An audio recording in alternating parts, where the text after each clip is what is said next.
సరే, దేవుని ప్రశస్తమైన సన్నిధానం పిల్లలారా, ప్రభు యొక్క మహాకృపను బట్టి ఈరోజు మనం సజీవులుగా ప్రభు ఎదుగు వస్తున్నాము. దేవుని ప్రశస్తమైన సన్నిధానంలో కీర్తనకారుడు 102వ కీర్తనలో పిల్లలారా మధ్య వచనంలో ఆయన మాట చెప్తూ ఉన్నాడు. యెహోవా నా ప్రార్థన ఆలకింపుము, నా మొర నీ యొద్దకు చేరినెము, నా కష్ట దినమున నాకు విముఖుడమై ఉండకము, నాకు చెవియొగ్గము, నేను మొరలీడు నాడు త్వరపడి నాకు ఉత్తరమేము అని భక్తుడు పిల్లలారా సెలవిస్తా ఉన్నాడు. దేవుని ప్రశస్తమైన సన్నిధానంలో పిల్లలారా, ఇక్కడ చూడండి, ప్రభువు యొక్క అన్యోన్య సహవాసంలో జీవిస్తున్నటువంటి భక్తుడు పిల్లలారా, ఆయన సన్నిధానంలో పిల్లలారా ప్రభువుతో ఆయన చెప్తున్న మాట ఏమిటంటే, నా మొర నీ యొద్దకు చేరనిమ్ము అని అంటూ ఉన్నాడు. అంతేకాకుండా నాకు విముఖుడవై ఉండకము అని అంటూ ఉన్నాడు. అంతేకాకుండా త్వరపడి నాకు ఉత్తరమేము అని అంటున్నాడు. ఇక్కడ 3 విషయాలు దేవునితో పిల్లలారా ఆయన మాట్లాడుతూ ఉన్నాడు. మొదటిది ప్రార్థన ఆలకింపు, రెండవది పిల్లలారా నీ యొద్దకు చేరనిమ్ము, మూడవది విముఖుడమై ఉండకము, అలాగే పిల్లలారా మరలిడి నాడు త్వరపడి నాకు ఉత్తరమిమ్ము అని చెప్తూ ఉన్నాడు. దేవుని ప్రశస్తమైన సన్నిధానంలో పిల్లలారా ఇక్కడ మొదటిదిగా మనం ఆలోచన చేస్తే పిల్లలారా, ఇక్కడ ప్రభువు యొక్క ప్రశస్తమైన సన్నిధానం మన ప్రార్థన దేవుని యొద్దకు చేరకపోతే పిల్లలారా మన ప్రార్థన వ్యర్థమైపోతుంది. మన ప్రార్థన దేవుని యొద్దకు చేరకపోతే పిల్లలారా మన జీవితంలో పిల్లలారా మనము ఏ యొక్క పరిస్థితుల్లో మనము ఉన్నామో, ఏ యొక్క సమస్యలో మనం ఉన్నామో, ఏ బాధలో మనం ఉన్నామో ఆ బాధలోనే మన జీవితాలు పిల్లలారా అవి నిలిచిపోతూ ఉంటాయి. అంతేకాకుండా దేవుని యొద్దకు పిల్లలారా మనం మొర చేరకపోతే మన జీవితంలో పిల్లలారా మరికొంత ముందు అడుగు మనం వెయ్యలేని పరిస్థితి అనేది ఏర్పడుతుంది పిల్లలారా.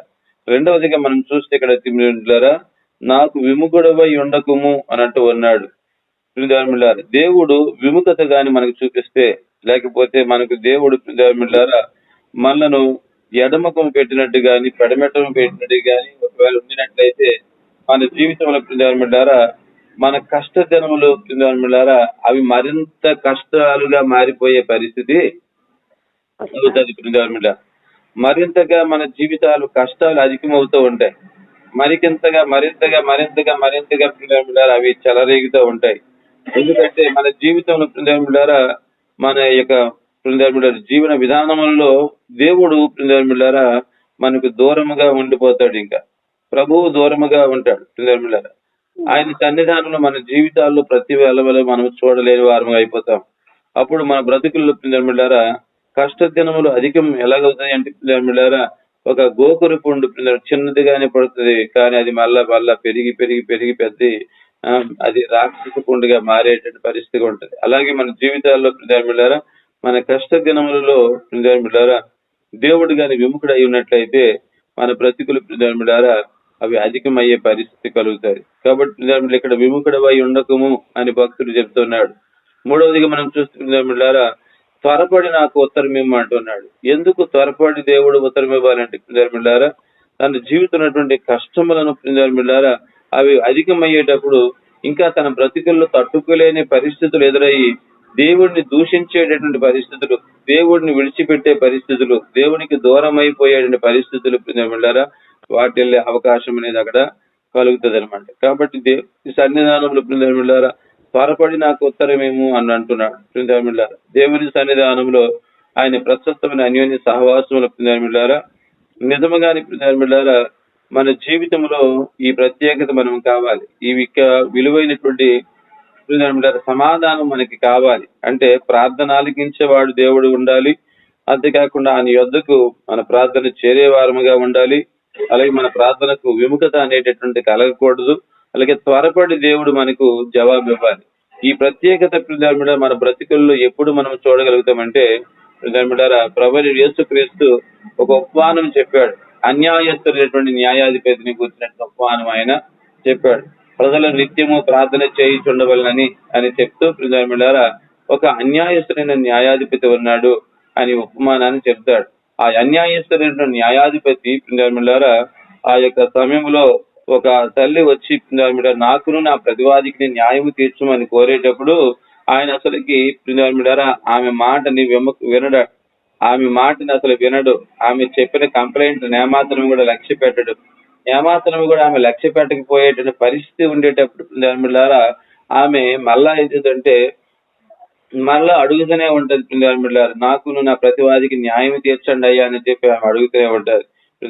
అలాగ అడుగుతున్న దాన్ని బట్టి అప్పుడు ఆ కఠినాతుడు న్యాయాధిపతి ఏమంటాడంటే దేవుని ప్రశస్తమైన సన్నిధానంలో ఆమె మాటి మాటికి నా యొద్దకు వచ్చి గోజాడుతున్న కనుక ఆమెకు నేను న్యాయం తీరుస్తాను అని ఆమె చెప్పినట్లుగా మనం చూస్తాం.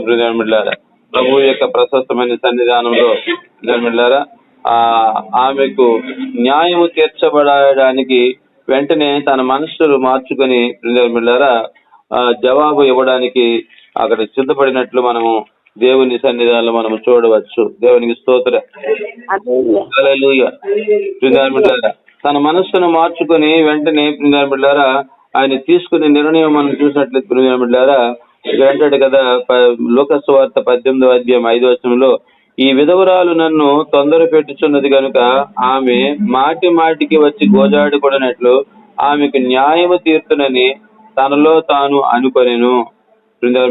చూడండి, తనలో తాను అనుకున్నాడట, నేను ఏం చేస్తాను, న్యాయమును తీర్చేస్తాను. ఈమె ఇంకా తొందర పెట్టకుండా ఉండాలి అని అంటే నేను న్యాయం తీర్చాలి కాబట్టి ఈమె త్వరగా నేను ఈమెకి న్యాయము తీరుస్తాను అని చెప్పేసి అనుకున్నాడట. కాబట్టి ప్రభు సన్నిధానంలో చూడండి, లక్ష్య పెట్టకపోయే పరిస్థితి ఇక్కడ మనకు కనబడుతుంది. మా ప్రార్థన వినని ఎడల, ఆయన యొద్దకు చేరని ఎడల, ఆయన విముఖుడై ఉన్న ఎడల, అలాగే ఆయన త్వరపడి నాకు ఉత్తరం ఇవ్వకపోతే, ఇలాంటి విషయాలు మనం చూస్తే ఇక్కడ ఆ తాత్పర్యం అంతా మనకి కనబడతా ఉంది. ఇక్కడ చూడండి, ఎందుకంటే ఈ యొక్క వ్యక్తి దేవుని సన్నిధానంలో మనం చూస్తా ఉన్నాము.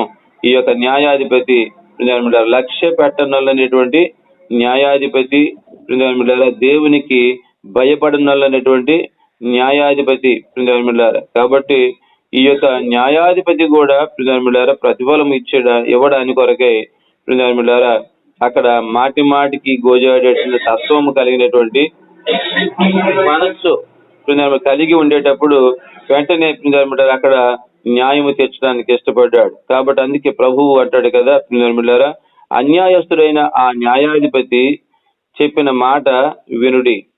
దేవుడు తాను ఏర్పరచుకుని వారు దివారాత్రులు తను గూర్చి మొరపెట్టుకొని చుండగా వారికి న్యాయము తీర్చడా, ఆయన వారికి త్వరగా న్యాయము తీర్చును. వారి విషయమే కదా ఆయన దీర్ఘశాంతము చూపుతున్నాడని మీతో చెప్పుచున్నాను అని ఇక్కడ చెప్తూ ఉన్నాడు.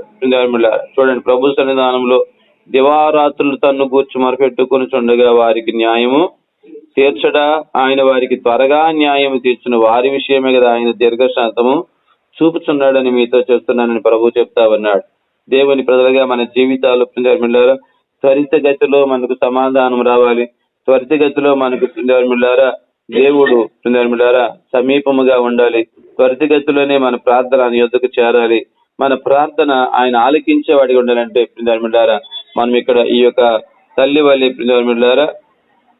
మన జీవితంలో మనము మాటి మాటికి దివారాత్రంలో మొరపెట్టేటటువంటి వ్యక్తిత్వాన్ని మనము అమర్చుకోగలగాలి. దేవునికి స్తోత్రం. కాబట్టి మనం ఎప్పుడైతే అటువంటి మనస్సును మనం అలవర్చుకుంటామో తప్పకుండా దేవుడు మనకు త్వరగా న్యాయాన్ని తీరుస్తాడు. కాబట్టి అటువంటి ప్రార్థన వ్యక్తిత్వాన్ని భక్తుడు ఇక్కడ అలవర్చుకున్నాడు. ఆ రీతిగా ప్రభు సన్నిధానంలో, దేవుని సన్నిధానంలో నా ప్రార్థన ఆలకించమయ్యా, నువ్వు విముఖుడివై ఉండొద్దయ్యా, చెవియొగ్గి నా మొరను త్వరపడి నాకు ఉత్తరం ఇయ్యా అని చెప్తున్నారు. ప్రభువుతో సన్నిహితముగా ఉండినట్లు మనం ఇక్కడ చూస్తా ఉన్నాం. కాబట్టి మన జీవితంలో మన బ్రతుకుల్లో దేవుడు ఏనాడు కూడా మనల్ని విడిచిపెట్టే దేవుడు కాదు.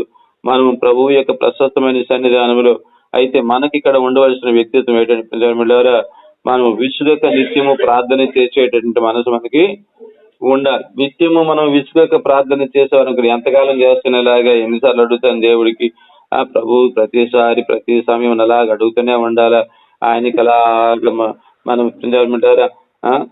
మనం మొరపెడుతూనే ఉండాలా, అడిగిందే పనిమాలు అడుగుతూ ఉండాలా అని అంటే దేవుని సన్నిధిలో అడగవలసిన సమయము మనకి అడగవలసిన సమయం మనం అడగాలి.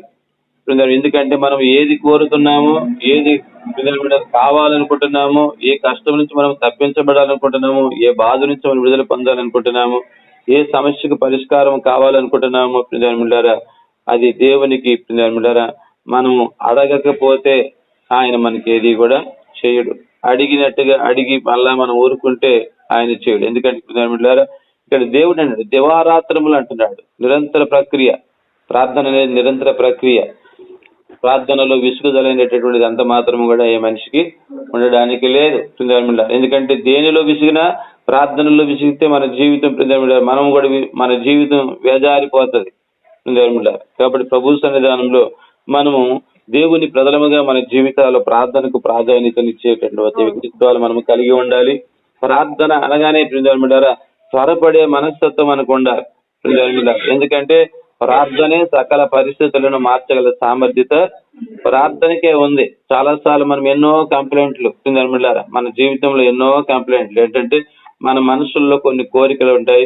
ఆ కోరికలు అవి మనకు అనుగుణ్యముగా లేకపోయేసరికి, ఆ కోరికలు తీరకపోయేసరికి, లేకపోతే మనకు ప్రకృతి సరిగ్గా అనుగుణ్యంగా మనకు అనుగుణంగా ఉండకపోయేసరికి, లేకపోతే ఈ లోకంలో మనుషుల ప్రభావాలు, మనుషుల యొక్క వ్యక్తులు, మనుషుల యొక్క తలంపులు మనకు అనుగుణ్యంగా లేకపోయేసరికి మనకు చిరాకు పరాకులు, వ్యతిరేకతలు, అలాగే దోషలు, లేకపోతే తృణీకరణలు, రకరకాలైనటువంటి అపవాది సంబంధమైన The person you are speaking with has put your call on hold. Please stay on the line. మీరు మాట్లాడుతున్న వ్యక్తి మీ కాల్ ను హోల్డ్ లో ఉంచారు. దయచేసి జీవితాన్ని పాడు చేస్తా ఉంటే, మన మనసును పాడు చేస్తా ఉంటే, మనకి గలిబిలి రేపుతా ఉంటే, అలాంటి పరిస్థితుల్లో ఆ పరిస్థితులలోనికి వెళ్ళి మనము మన జీవన విధానం తడబడిపోకుండా ఉండాలంటే, మనం క్షేమంగా ఉండాలంటే, మనను సురక్షితముగా స్థిరపరిచేది ప్రార్థనా శక్తి ఒకటి మాత్రమే. దేవునికి స్తోత్రం.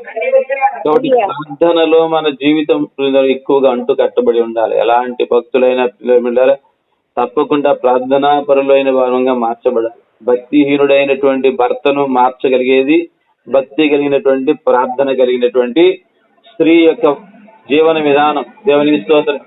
భక్తిహీనురాలైన భార్య యొక్క జీవన విధానాన్ని మార్చగలిగేది భక్తి కలిగిన భర్త యొక్క ప్రార్థన జీవన విధానం. కాబట్టి ప్రార్థన వలననే సాధ్యము తప్ప ఇంక దేని వల్ల అది సాధ్యమయ్యేది కాదు. చాలా సార్లు చూడండి, కొంతమంది కొన్ని కుటుంబాల్లో ఉన్నటువంటి సమస్యల కొరకు ఆయా జనుల యొద్దకు వెళ్ళి మా కుటుంబం ఇలా ఉందని చెప్పి ప్రాధాయపడతా ఉంటారు. కానీ ప్రజలు న్యాయం చేయగలరా అంటే ప్రజలు న్యాయము చేయలేరు. ఎందుకంటే వాళ్ళు నీతిమంతులు కారు. ఏ మనుషుడు భూమి మీద ఉన్నవాడు నీతిమంతుడు దేవుని బిడ్డ.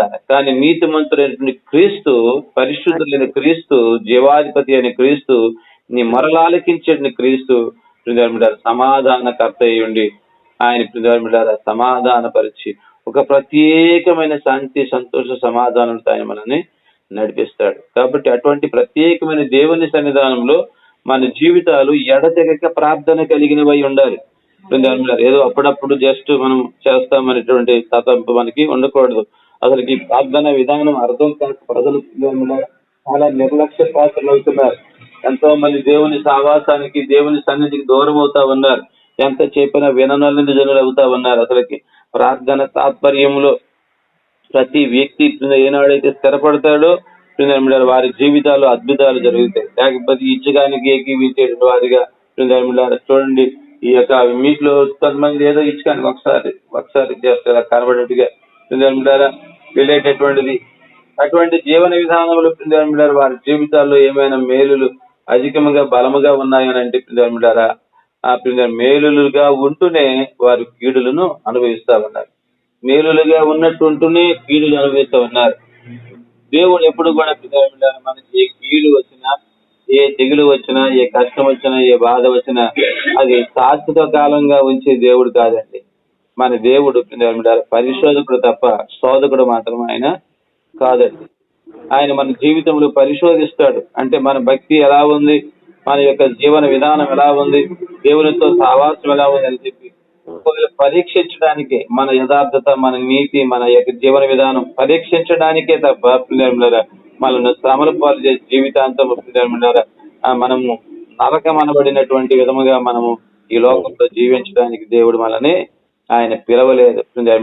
చూడండి, యోబు తన జీవితంలో తన యథార్థతను కనపరచు నిమిత్తమై యోబు అంతటి యథార్థవంతుడు ఈ భూమి మీద లేడు అని రుజువుపరచబడి నిమిత్తమై ఆయన పరిశోధించాడు తప్ప ఆయనకు శోధనగా జీవితాంతం ఉండలేదు. ఆయన పరిశోధనలు ఎన్నో కష్టాలు, శ్రమలు, ఇరుకులు, ఇబ్బందులు, ఎడబాపులు, కుటుంబము కొంపకోలేరు, ఆస్తులు సర్వ నష్టము, దేహము అనేక విధములుగా బలహీనమైపోయిన పరిస్థితి, రోగముతో నిండిన పరిస్థితి అయినప్పటికీ కూడా ఆయన కొద్ది కాలం మట్టుకే వంచి సమాధానకర్తగా ఉండి ఆయనకి మరలా పోగొట్టుకుని దానికి రెండొంతుల ఆశీర్వాదంతో నింపి ఆ యొక్క కుటుంబం తృప్తిపరిచిన వాడిగా మనం చూస్తాం. పిల్లలు పోగొట్టుకున్నవన్నీ కూడా ఏది తప్పకుండా సమస్తమును కూడా ఆయన పొందుకొని ఉన్నాడు. దానికి గల కారణం ఏంటో తెలుసండి, దేవుని యందు ఆయన కలిగినటువంటి దేవుని సన్నిధి సహవాసం, దేవునితో సహవాసం. చూడండి, తన కష్టకాలంలో దేవుని కూర్చున్న సంభాషణ ఆ ఇంట్లో జరుగుతుంది తప్ప వేరే అక్కడ వేరే విధమైనటువంటి ఆలోచనలు, వేరే విధమైనటువంటి సంభాషణలు, వేరే విధమైనటువంటి అక్కడ తలంపులకు చోటు అనేది ఆ ఇంట్లోనే లేదు. దేవుని కూర్చున్న సంభాషణ జరుగుతుంది. ఆ సంభాషణలో కూడా సమాధానం ఎప్పుడు వచ్చిందంటే ప్రార్థన ద్వారానే వచ్చింది. ప్రార్థన ద్వారానే సమాధానం. లాస్ట్కి దేవుడు చెప్పిన నియమ నిబంధన ప్రకారం ప్రార్థన చేసినప్పుడు తనకు క్షేమము, తన స్నేహితులకు క్షేమాన్ని కలిగించాడు. కాబట్టి మన జీవితంలో ప్రార్థనకు చాలా ప్రాముఖ్యత మనం ఇవ్వగలగాలి. సంఘంలో చాలా మందికి అర్థం కాక ప్రార్థన సహవాసానికి ఇంకా సమీపించలేకపోతా ఉన్నారు. చాలా మంది సోమరులు అయిపోయి ఉంటున్నారు. చాలా మంది వ్యతిరేకమైన తలంపులు కలిగి ఆలోచనగా జీవిస్తూ ఉన్నారు.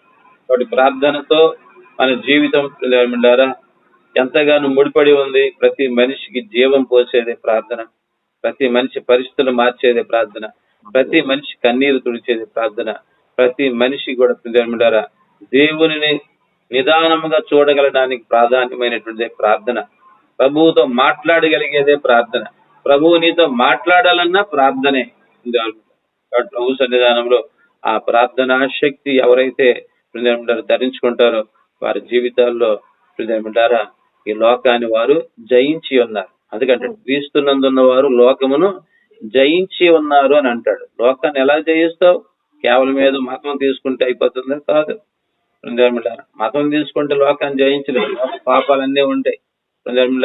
భక్తులకి రకరకాల కోరికలు, సినిమాలకు వెళ్ళాలని, షికార్లు తిరగాలని, పేకాట్లు ఆడాలని, జోదాలు ఆడాలని, ఎన్ని కోరికలు ఇంకా లోకంలో అనిపిస్తున్నాయి ప్రజలకు ఉంటా ఉన్నాయి. ఎందుకు అలా ఉంటున్నాయంటే కారణం ఏంటి? వాటి మీద ఎందుకు ధ్యాస?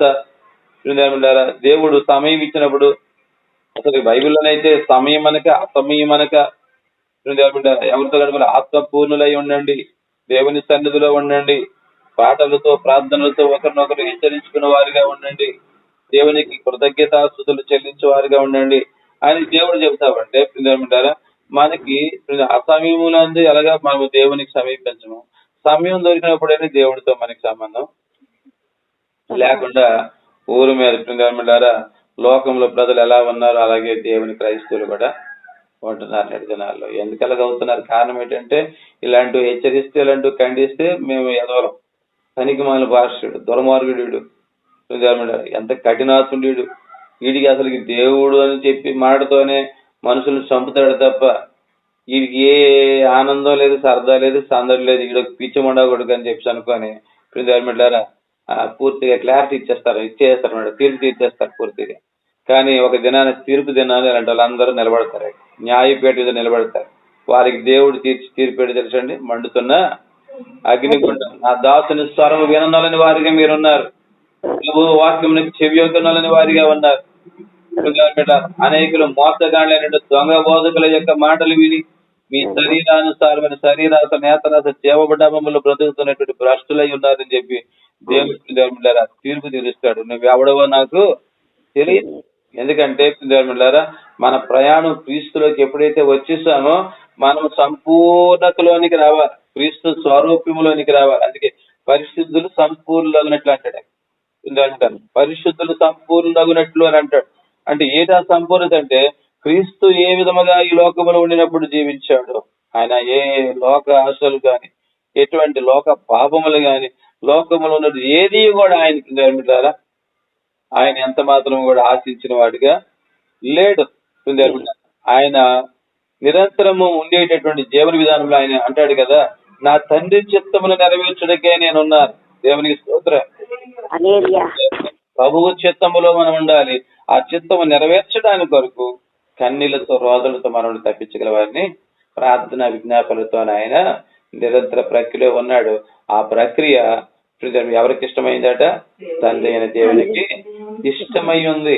దేవునికి ఇష్టలైన వారికి భూమి మీద సమాధానం.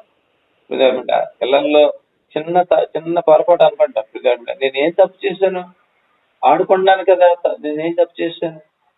ఆడుకున్నాను కదా, నేనేం తప్పు చేశాను? జస్ట్ అందరూ సమాజంలో జీవిస్తుంది కదా, నేను కూడా జీవిస్తున్నాను.